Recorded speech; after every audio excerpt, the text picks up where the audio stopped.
Chapter number 9, force and laws of motion. Chapter का नाम रहेगा chapter 9, force and laws of motion.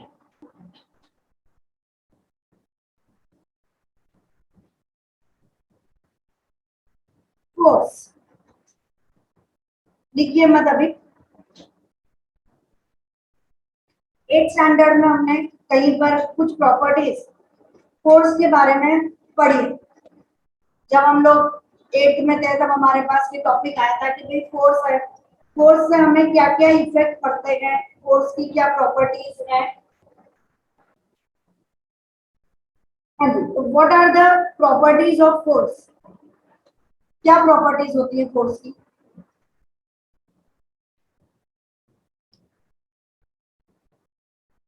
किसी को कुछ याद हो 8th स्टैंडर्ड के तो हम लोग शेयर कर सकते हैं। फोर्स, हाँ सुनिए बोल रहे हैं हम। I am not asking types of force, I said what are the properties of force. Properties of force के अंदर होता है कि if the object is at rest and we apply force on it, then it starts moving. If the object is moving, then after applying force, it stops. मतलब force जो है वो object को चला सकता है, फोर्स जो है वो ऑब्जेक्ट को रोक सकता है। फोर्स जो है it can change the shape of the object. कैसे? डो होता है, उसके ऊपर फोर्स लगाते हो तो शेप बदल जाता है। आटा, उसे भी डो बोलेंगे, उसको अगर हम लोग ऐसे नीड कर रहे हो तो it can change its shape. तो फोर्स अप्लाई करने पर किसी भी ऑब्जेक्ट का शेप चेंज हो सकता है। मार के देख ले, शेप चेंज हो जाएगा यहाँ पर। It can change the shape of an object, that is the property of force. Force अलग अलग तरह के होते हैं, ये ऑलरेडी हम पढ़ चुके हैं, लिखना नहीं। फोर्स जो होते हैं वो कॉन्टैक्ट फोर्स होते हैं या नॉन कॉन्टैक्ट फोर्स होते हैं।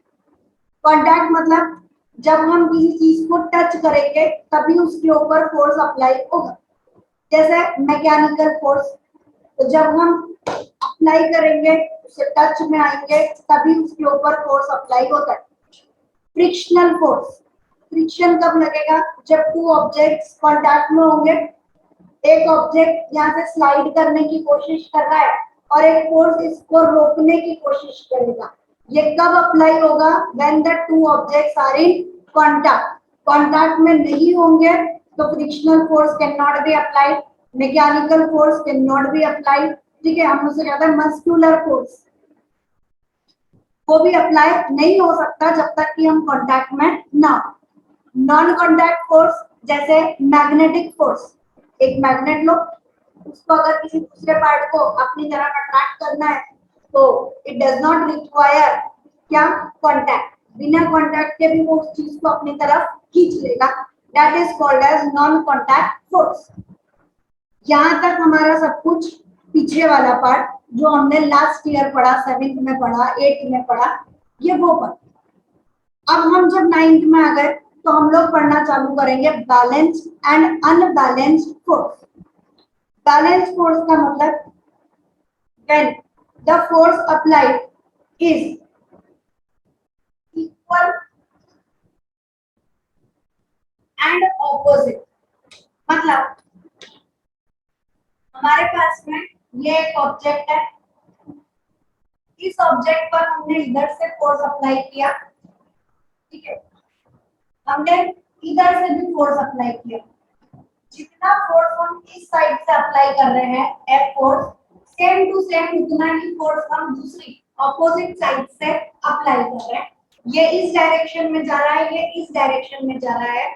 इस वक्त ये ऑब्जेक्ट मूव कर ही नहीं सकता because the force applied on it is equal and opposite. ये जो फोर्स है ये कहलाता है balanced force. At this time, the object is not at all moving. But if ये ऑब्जेक्ट इधर से हमने एक फोर्स अप्लाई किया F फोर्स, इधर से हम दूसरा F डैश फोर्स अप्लाई कर रहे हैं। अब अगर हम बोलेंगे F is greater than F dash, अगर F की वैल्यू ज्यादा होगी तो जिधर से हम लोग ज्यादा वैल्यू पुट कर रहे हैं उसी डायरेक्शन में ऑब्जेक्ट मूव करना स्टार्ट कर देगा। Object move in the direction of force applied. अगर एफ डैश की वैल्यू ज्यादा है, if F dash is greater than F, तो क्या होगा, the object moves in this direction. जो भी ग्रेटर फोर्स होगा उसी डायरेक्शन में ऑब्जेक्ट मूव करना स्टार्ट करेगा। If the object is moving, then the force applied is called as unbalanced force. कैसा फोर्स है? अनबैलेंस्ड, एक तरफ कम एक तरफ ज्यादा। किसी भी एक तरफ ज्यादा है एक तरफ कम है, हम लोग उसे नाम देंगे अनबैलेंस्ड फोर्स। और अगर दोनों जगह सेम इक्वल फोर्स लग रहा है तो वो कहलाएगा balanced force. This time object cannot move and this time the object moves in the direction of greater force applied. जिधर भी ज्यादा फोर्स होगा उसी डायरेक्शन में ऑब्जेक्ट मूव करना स्टार्ट करेगा। तो दो पार्ट, बैलेंस्ड फोर्स और अनबैलेंस्ड फोर्स। बैलेंस्ड फोर्स इसमें लिखिए, if the force applied on an object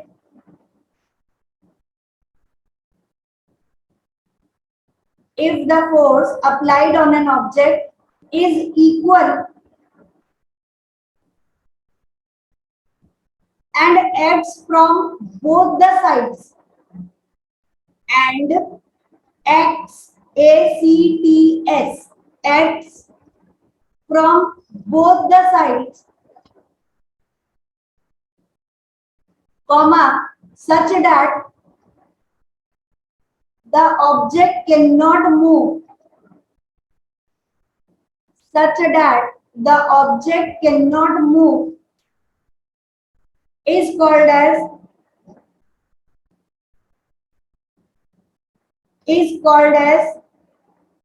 balanced force.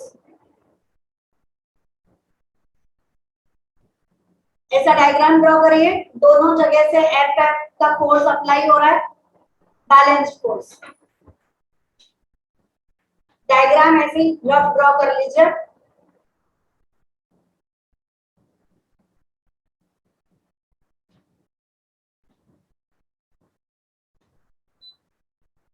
Next, unbalanced force.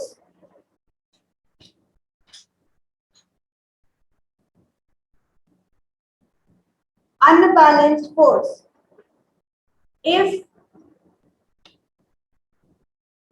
two different forces,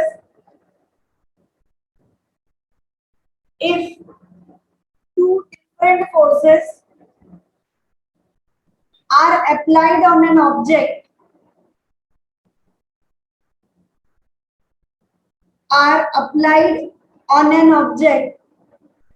from two sides,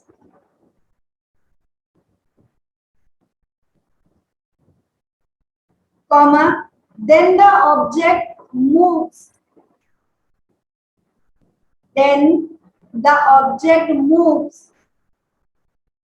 the direction of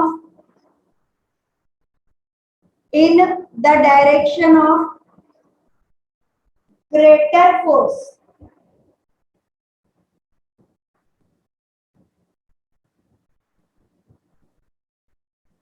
ठीक, उसके अलावा ये भी समझिए कि अगर दो तरह के फोर्सेस नहीं भी लग रहे, जैसे अपन ने, हाँ पहले ये डायग्राम ड्रॉ कर लो। अगर एफ की वैल्यू बड़ी है तो object will move in the direction of F applied.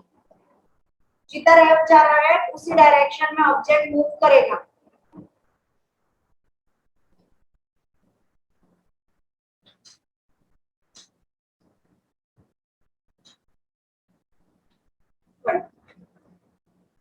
अब अगर हमारे को दो फोर्सेस नहीं भी दे रखे तो भी अपने को समझना है कि ये एक ब्लॉक है, इस ब्लॉक को हमने इस हॉरिजॉन्टल सरफेस के ऊपर रख दिया, रखा, ये मेरा हाथ हॉरिजॉन्टल सरफेस, इसके ऊपर हमने एक ब्लॉक को रखा। ब्लॉक को रखने के बाद हम इस पे फोर्स अप्लाई कर रहे हैं, चल भाई मूव कर, चल भाई मूव कर। It is not moving. क्यों नहीं मूव कर रहा? क्या इधर से कोई और फोर्स अप्लाई कर रहा है? हमने क्या बोला? Balance force. तो दो फोर्सेस होने चाहिए। तो क्या इधर से कोई फोर्स दिख रहा है? नहीं दिख रहा। फिर भी ये ऑब्जेक्ट मेरे फोर्स अप्लाई करने पर मूव नहीं कर रहा। क्यों नहीं कर रहा? Because frictional force is acting on this object. जब अप्लाइड फोर्स वर्ड याद होगा। अप्लाइड फोर्स मतलब जो फोर्स हम लगा रहे हैं उसे हम लोग नाम देंगे applied force. If applied force is greater than the frictional force, then only the object will move in the direction of force applied, otherwise the object will not move। तो अगर कहीं पर दो ऑब्जेक्ट नहीं है तो भी हमें क्या समझना है कि इस चीज को बैलेंस करने के लिए ऑब्जेक्ट रखा हुआ है। इसे बैलेंस करने के लिए कौन सा फोर्स है? Frictional force is acting on this object. ठीक है, अगर हमने फोर्स ज्यादा अप्लाई किया तो हमारा फोर्स ज्यादा होगा, it will overcome the frictional force and then the object will move in the direction of applied force या फोर्स अप्लाइड। लैंग्वेज चाहिए, अगर अपन अकेला फोर्स लिख देंगे या कुछ लिख देंगे तो it won't work. Applied force जो है वो एक प्रॉपर लैंग्वेज होती है। ठीक है,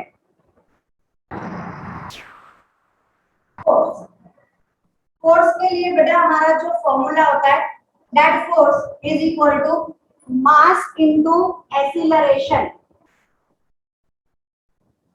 फोर्स का फॉर्मूला है मास इनटू एक्सीलरेशन। मैं बच्चों को बोलती हूँ याद करो, F मतलब फादर इक्वल टू माँ। बढ़िया तरीके से आपको याद होगा, F is equal to M है, फादर इक्वल टू माँ। F मतलब फोर्स, M मतलब मास और A मतलब एक्सीलरेशन। ठीक है, एक्सीलरेशन वर्ड हम लोगों ने इससे पहले वाले चैप्टर में पढ़ा है। नहीं याद है, अपन एक बार वापस उस वर्ड को देख रहे हैं, कोई मना ही नहीं है।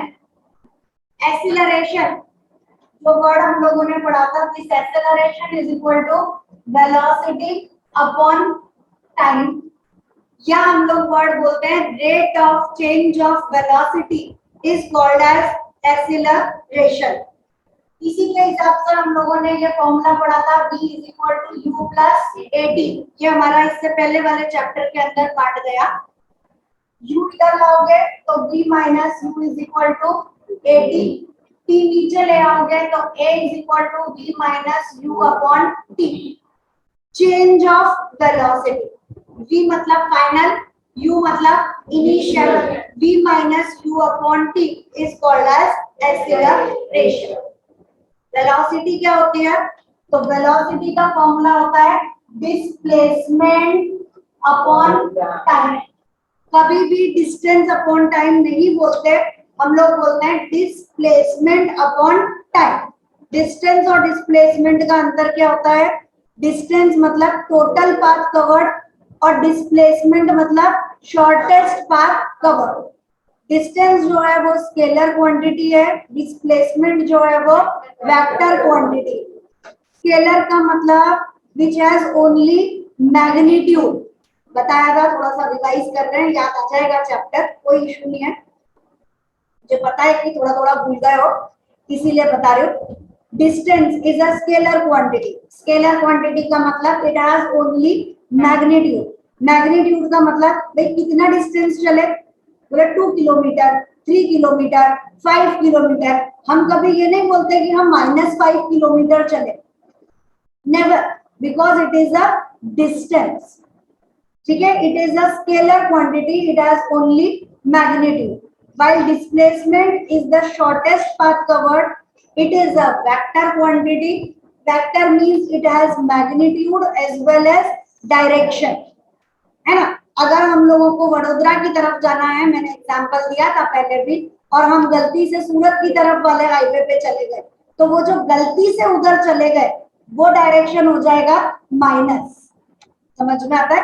तो it has magnitude as well as direction. तो वेलोसिटी का फॉर्मूला होता है डिस्प्लेसमेंट अपॉन टाइम। एक्सीलरेशन का फॉर्मूला होता है rate of change of velocity, velocity upon time.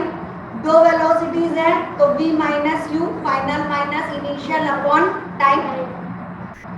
Force का formula mass into acceleration, F मतलब फोर्स और ये m और ये a, mass into acceleration. Force की यूनिट होती है, it's SI unit is Newton, which is denoted by capital N। ठीक है, और SI वर्ड दिया है because it is international system of unit. Unit तो मास की होती है केजी और एक्सीलरेशन की होती है मीटर पर सेकेंड स्क्वायर। तो यूनिट तो KG meter per second square भी है, लेकिन एसआई यूनिट क्या कहलाएगी? न्यूटन। ये इसलिए बता रहे हो कि कभी एमसीक्यू में ऐसा आ जाए कि which of the following is the unit of force. पहला KG meter per second square, दूसरा Newton, third option both, fourth option none. तो आप क्या मार्क करोगे? बोले हमें तो मालूम है कि यूनिट इज न्यूटन। नहीं, यूनिट ये भी है, यूनिट ये भी है, आपका ऑप्शन रहेगा बोथ। लेकिन अगर वहां स्पेसिफिक वर्ड दे रखा है एसआई यूनिट ऑफ फोर्स, तो सिर्फ आपका आंसर होगा न्यूटन। ठीक है, इतना कंप्लीट करिए।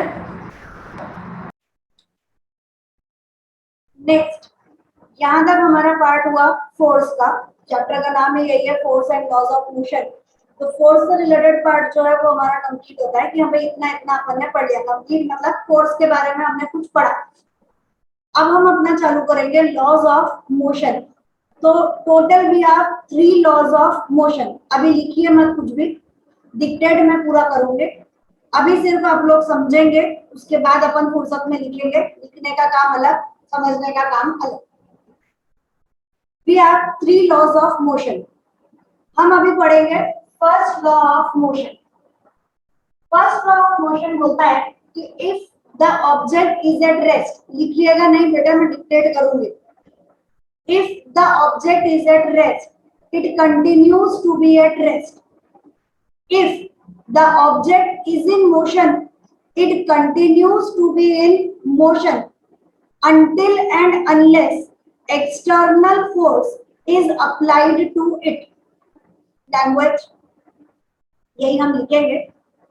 सिंपल लैंग्वेज में अगर हम समझने के लिए जाए तो हम बोल रहे हैं कि एक ऑब्जेक्ट अगर रेस्ट पर है तो वो रेस्ट पर ही रहेगा, एक ऑब्जेक्ट मोशन में है तो वो मोशन में ही रहेगा, जब तक कि हम उसके ऊपर एक्सटर्नल फोर्स अप्लाई नहीं करते।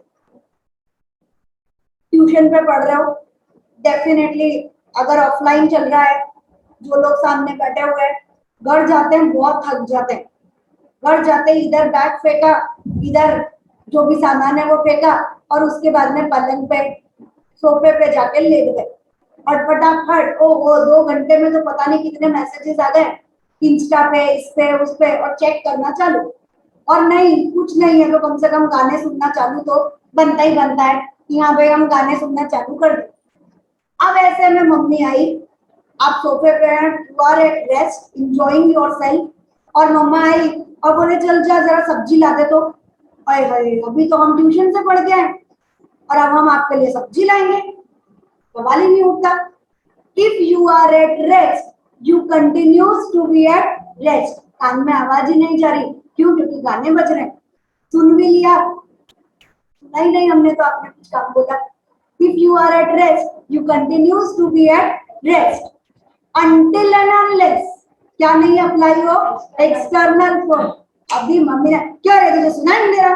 ओ भैया, जैसे ही डांट पड़ी, ये क्या हो गया? External force. जैसे ही आपको डांट पड़ी, अब तो करना ही पड़ेगा क्योंकि मम्मा ने बोला है, फिर तो चाहे ईयरफोन हो, चाहे रेस्ट हो, चाहे कुछ भी हो, now you are in motion, you have change your state. If the object is at rest, it continues to be at rest. If the object is in motion, अभी अगर आप बाहर खेल रहे हैं, आजकल अभी कोरोना वाले में हम लोग कम खेलने जाते हैं, बट अगर हम बाहर खेल रहे हैं, क्रिकेट चल रहा है, फुटबॉल चल रहा है, साइकिलिंग चल रही है, मोशन में है, अब मम्मी आवाज लगा रही है, बेटा आजा टाइम हो गया, 6 बज गई, होमवर्क करना है, सुना ही नहीं देने वाला। If you are at motion you continues to be in motion. कब? until and unless external force is applied। वो फोर्स कौन है? मम्मा की डांट। बस यही कहलाता है फर्स्ट लॉ ऑफ मोशन। सिर्फ इतनी सी लैंग्वेज हम लोगों को चाहिए। अब ये जो हमारी स्टेट है ना, जो हम बदलना नहीं चाहते, इस स्टेट को हम लोग नाम देते हैं इनर्शिया। क्या होता है inertia? It is the property of an object to resist the change. हमारी आदत होती है। कैसी आदत होती है? अगर मम्मी बोल रही है कि जा थोड़ी देर बाहर खेल ले, ये ऐसे कैसे खेल ले, मोबाइल पे गेम चल रहा है। मम्मी अगर बोले पढ़ ले, इसे कैसे पढ़ ले, अभी तो हम पढ़ के चुके। You always resist the change. ये हमारा एक कॉन्सेप्ट है, ये हमारी साइकोलॉजी है कि each and object, every object क्या करता है? Try to resist the change. Resist करने का मतलब होता है मना करना। रेजिस्ट करना मतलब अपोज करना, मना करना। किसी भी बदलाव को हम एकदम से एक्सेप्ट नहीं करना चाहते। ये जो प्रॉपर्टी ऑफ एन ऑब्जेक्ट है, इस प्रॉपर्टी को हम लोग नाम देते हैं inertia. What is inertia? It is the property of an object to resist the change. जो भी चेंज आप करेंगे उसे हमें रेजिस्ट करना है। बस इसी को हम लोग नाम देंगे, क्या बोलेंगे? First law of motion. अभी मैं लिखवा नहीं रही हूँ, आज अपन पूरा समझने का काम कर रहे हैं। पूरा समझेंगे फिर कल इकट्ठा लिखेंगे, 15-20 मिनट का इकट्ठा लिखेंगे। मैंने इसी में आपको वर्ड दिया इनर्शिया। अब ये इनर्शिया जो है, we are inertia of rest, we are inertia of motion and we are inertia of direction. तीन तरह के इनर्शिया हम लोग पढ़ने जा रहे हैं। इनर्शिया का मतलब समझ में आएगा? इनर्शिया मतलब टू रेजिस्ट द चेंज। जो भी बदलाव हो रहा है उस बदलाव को हमें मना करना। ये जो प्रॉपर्टी है इसे हम लोग नाम देंगे इनर्शिया। मैंने एग्जांपल अपने ऊपर, आपके ऊपर लेकर दिया। मेनली जो हम लोग अप्लाई करते हैं, it is not applied on living organisms, कि हम लोग ये सब पर एप्लीकेबल है। ये नॉन लिविंग ऑब्जेक्ट्स वगैरह सबके ऊपर हम अप्लाई करते हैं। अपन एक एक एग्जांपल लेते हैं। ये एग्जांपल जरूरी है बिकॉज स्कूल में हमें क्वेश्चन नहीं आ रहा कि what is inertia of rest. आने को आ भी जाए डेफिनेशन, लेकिन मेन पार्ट जो होता है वो होता है एग्जांपल। तो हम एक एक करके एग्जांपल समझते हैं कि इनर्शिया ऑफ रेस्ट से एग्जांपल कौन कौन से होते हैं, कैसे होते हैं, या किसका एग्जांपल, मतलब उन्होंने क्वेश्चन हमें दिया है उसका आंसर हमारा है it is due to inertia of rest. तो वो एग्जांपल्स हम पढ़ रहे हैं। We are sitting in a bus. कहां पर बैठे हुए हम लोग? बस में। कार बोल दो, बस में आजकल कम बैठते हैं, पर हम लोग ठीक है बस के अंदर बैठे हुए हैं। बस जो है it is at rest. Rest पर है मतलब वो अभी चल नहीं रही है। बस जो है वो रुकी हुई है। नेचुरल सी बात है, हम उसके अंदर बैठे हैं, हम भी रुके हुए हैं, हम भी घूम फिर नहीं रहे, हम भी उसके अंदर बैठे हुए हैं। अब ये बस और इसके अंदर हम बैठे हुए हैं। बैठ गए? बराबर नजर आ रहा है? Now the bus starts moving. बस ने क्या करा? चलना चालू कर दिया। क्या हुआ? जब बस आगे चली तो the lower part of our body which is in direct contact with the bus also starts moving forward, but the upper part of the body is still at rest and so we fall backward। अपन ऐसा सीधे बैठे हैं, मैं ऐसे बैठ जाती हूँ, ठीक है। अब ये बस है, इसके अंदर हम बैठे हैं, बस जो है वो आगे चलती। जब बस आगे चली तो lower part of our body जो डायरेक्ट कांटेक्ट में है, वो लोअर पार्ट भी बस के साथ आगे चला गया। अपर पार्ट जो है वो कैसा रहा? रेस्ट में था और रेस्ट में ही रह गया। So the person falls backward. Question यही है कि why a person falls backward by sitting in a bus. तो it is due to inertia of rest. उसके बाद आप पूरा एक्सप्लेनेशन देंगे। एक्सप्लेनेशन इज कंपलसरी अगर आप थ्योरी लिख रहे हैं तो। कि lower part of our body is in direct contact with the bus.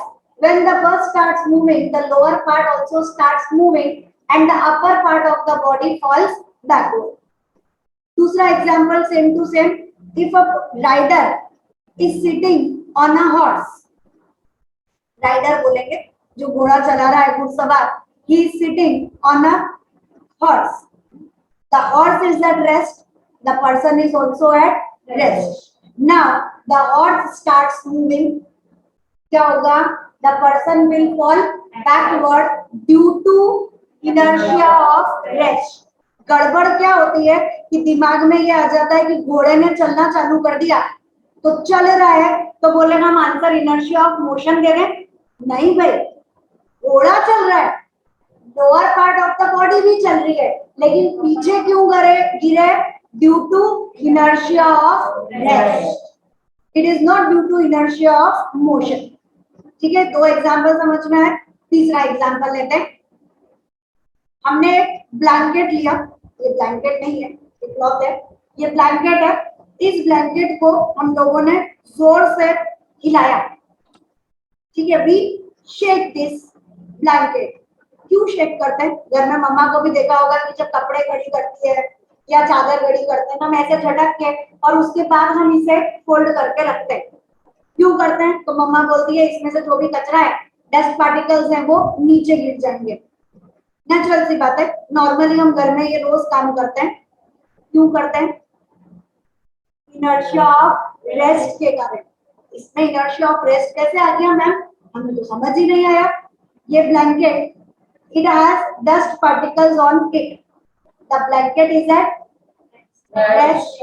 Dust particles are also at rest. When we shake this blanket, the blanket comes in motion, but the dust particles on it are still at rest. भाई वो तो वहीं रह गए. अब ये हिलाया तो ये हिल के वापिस आ गया, बेचारे ये यहीं रह गए और इस कारण ये नीचे गिर गए, ब्लैंकेट अपना अलग हो गया. ठीक है, तो it is due to inertia of rest. बराबर समझ आता है?